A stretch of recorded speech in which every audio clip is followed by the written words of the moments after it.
Interwoven twigs almost form a firm structure of sin. The trident is held up before it will pin. Then a number of change comes in. Okay, Goetia of Shadows, Foundations of Modern Goetic Sorcery.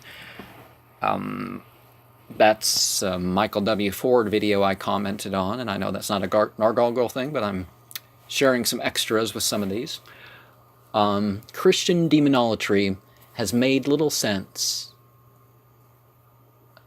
unless Christianity could not fully break free from its satanic roots. Yes, even a person separating themselves from fixed orthodoxy and orthopraxy needs a ground for experiences. The pseudo-Solomonic Moses magic opens up mythology of a whole series of ideas, from founding myths and more than the four most relevant language groups, but ancient Egyptian to Coptic, ancient Aramaic, Biblical Hebrew, to Syriac and Hebrew, Greek and Etruscan to Latin, opens up a lot of information that the grimoires hide. Such is also the case with finding verses in Al-Quran, Tanakh, Biblia, and even text from Persia, India, and elsewhere have said more. Be sure to watch my Like the Goetia series to find out more of what I'm talking about there. My first major release will be sharing the one or so experience of each of the 72 plus 1 of the Goetia with the list of difference for the particular ritual I performed as recorded in my journals. Analysis of the sigilia, other symbols, numbers, times, and seasons also tell much that is missed. My barbarous incantations have been more random and are probably from more scattered sources instead of thought out. Demoniacus Voma is what I specifically am using there now.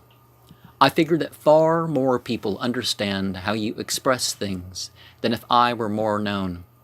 Spiritual practices should indeed involve what enlightens and builds the alliance with the spiritual side you serve. One's own experiences may very well lead to further information that you will never find in books, but virtually everyone needs to take on some books in stone on the path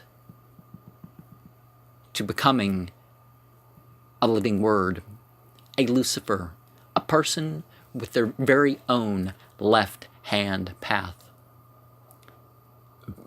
WMAP Radio Interviews Soul Traveler is something I commented on. I've been commenting more on the Vardankar channel.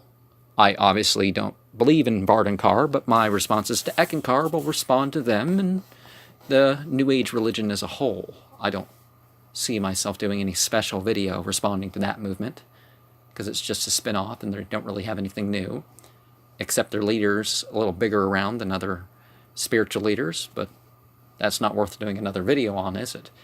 Especially since since Harold Klemp says he can't eat dairy, white bread, or chicken, or he's going to have health problems, which is far more common than most realize.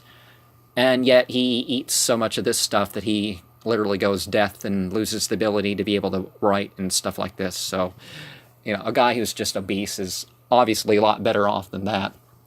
Alan Fieldman and Heather Giamboy seem to be talking about conscious manipulation of dreams and DMT-related experiences in conscious states as a central truth. An idea of dropping off prayer and psychic development to disassociate with this world in movements of mind control in order to eventually become a god or goddess, responding to what are basically prayers and manipulating the emotional, mental, and spiritual realities of others without being present, is very seductive. It's also helped with some Baptist groups is that, well, we're going to be like a god in our next role. Our minds have DMT. And if we wake up between dawn and sunrise consistently, we will have more DMT in our life. Now, if when you wake up in between dusk and dawn and perform an extra ritual, that's a great time to meditate. It's a great time to,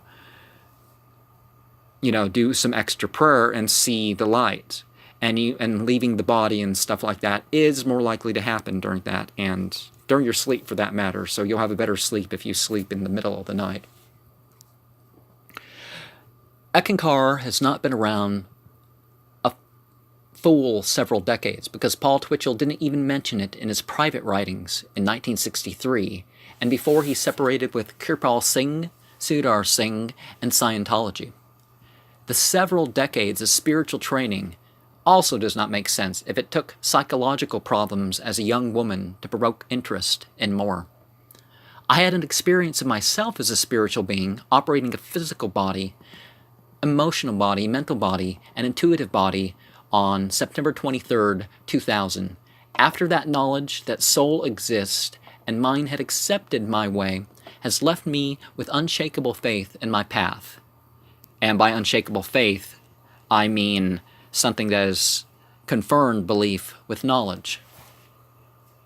And it continues to do such, hence an operating theory.